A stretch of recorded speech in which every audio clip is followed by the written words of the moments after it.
Welcome back to Wicked October. We're your hosts, Brian. I'm Jenny, and previously we shared some stories of some unexplained urban legends like Mothman and the Dover Demon. Today we're looking at another bizarre tale from Massachusetts, the Gloucester Sea Serpent.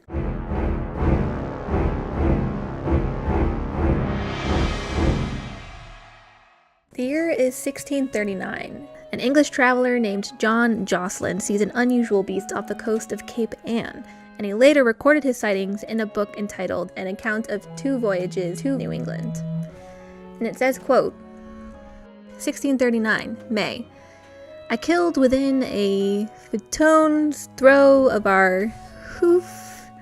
Brian, why are there so many F's in this? Okay, so his books were in the public domain, which was great for researching this video because I could just take the quotes from the book, not have to pay for it. However, the typeset back then, the S's were this weird, like, long, squiggly character. All right. And when I like copied them... Like a noodle boy. Like a noodle boy. And when I copied it into Google Docs, it just was like, oh yeah, these are F's, obviously. Well, interesting, but I'm going to pass this one on to you. Fair enough. 1639, May. I killed within a stone's throw of our house above 80 snakes, some of them as big as the small of my leg, black of color and 3 yards long, with a sharp horn on the tip of their tails 2 inches in length. Wait, isn't he British? June the 6th. Very stormy, lightning, thunder. I heard now 2 of the greatest and fearfulest thunderclaps that ever were heard, I am confident. At this time, we had some neighboring gentlemen in our house who came to welcome me into the country, where, amongst a variety of discourse, they told me of a sea serpent, or snake, that laid coiled up like a cable upon a rock at Cape Ann. A boat passing by with English aboard and 2 Indians. Alright, sorry, just gonna jump right in here in my normal voice. Keep in mind, this was a book written in 1639 by a British dude. Anyways, he continues. They would have shot the serpent, but the Indians dissuaded them, saying that if it were not killed outright, they'd all be in danger of their lives. After these accounts, we would have a spike in sightings for nearly 2 centuries. Amos Story, a lighthouse keeper on 10-Pound Island, provided the best description of the sea creature. It was between the hours of 12 and 1 o'clock when I first saw him, and he continued in sight for an hour and a half. I was sitting on the shore and was about 20 rods, 330 feet, from him when he was nearest to me. Its head appeared shaped much like that of a sea turtle, and he carried his head from 10 to 12 inches above the surface of the water. His head at that distance appeared larger than the head of any dog I ever saw.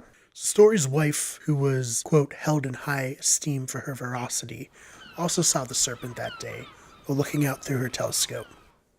What was she doing on the beach with her telescope?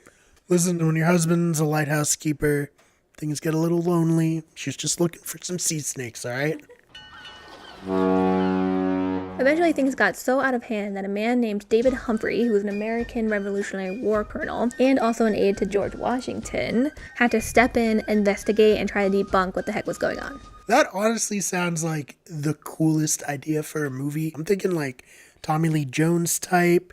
He's a grizzled Revolutionary War vet. He's far too old for this shit. He's sent to this small coastal town to debunk the sea serpent. Gloucester by the sea. Love it. So no one steal that. That is our idea that we took from history. October 1817 provided a break in the case when 2 young boys discovered a 3-foot-long snake with humps on its back. It was a baby sea serpent. A baby serpent? Yes, very cute. It was so definitive that the Linnean Society declared it as a new species called Sophilus atlanticus. The Philadelphia newspapers said, quote, "The evidence of the existence of the sea monster is conclusive and irresistible."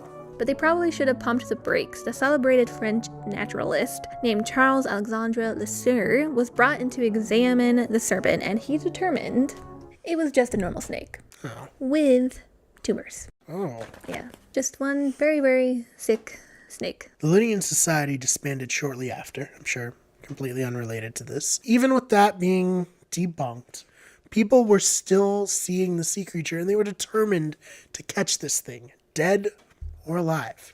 but probably dead. Yeah, I mean, in 1817, there were countless locals who had claimed to see the serpent, kind of just chilling off the coast of Gloucester. And one man even claimed he fired and hit the serpent. But, like, I mean, come on, what is he going to say he missed? No, any guy who's shooting off the shore into the ocean is not going to admit that he just completely missed. So lots of people are seeing the sea serpent, but nobody can really prove that it exists for sure. They don't have any hard evidence. They needed somebody with a boat, someone who could hunt this down. Our next character in this story is Captain Richard Rich. And his parents were just terrible at naming.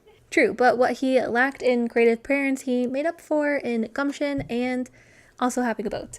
I just want a quick tangent. For the movie that we're definitely going to write based on this, we're probably going to combine Tommy Lee Jones' character of David Humphreys and Richard Rich, because Humphreys just kind of disappears for the story, which makes me seem like he wasn't really into this, which is very disappointing.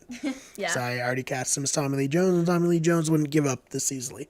Honestly flows a lot better. So I was originally going to name this script Gloucester by the Sea, but if you pronounce Gloucester correctly, it doesn't really work. And if you don't pronounce it correctly, you will be exiled from Massachusetts. Not okay. Anyways, Captain Rich and his crew set out to hunt the serpent, and they've been out there for a long time in the ocean, and they finally see the beast. They chase it down, and they eventually harpoon it. So now they're trying to reel in this giant beast. Once and for all, have the opportunity to determine that the sea creature is real. They fight this epic battle against the sea serpent to get it onto their boat, and they finally discover what the sea serpent is. And it's an Atlantic bluefin tuna. Wow, that is disappointing. Delicious, of course, but very disappointing. What are your thoughts? Did this thing really exist? Because there were a lot of people saying that they saw it. Was this real? I think they definitely saw something. I mean, there are so many claims out there. I'm rooting for the baby sea serpent, of course, minus the tumors. It would be cool if someone someday discovered this huge, intense beast that everyone saw. Yeah, it's going to be us. Tommy Lee Jones, you're out. Brian, in. Gonna find this Gloucester Sea Serpent. As far as like urban legends around the ocean go, you have things like mermaids, which can be explained away by like horny seamen seeing manatees and their minds filling in the gaps. But then there's things like the Kraken, which when you hear about that, you're like, okay, that's just a tall tale. But then like the giant squid is a real life animal and was discovered. So, you know, maybe this is real. And that's why I thought it was a pretty compelling story. And if you think that you have a theory to what the serpent actually is, let us know in the comments down below too. Until next time. Have a wicked October.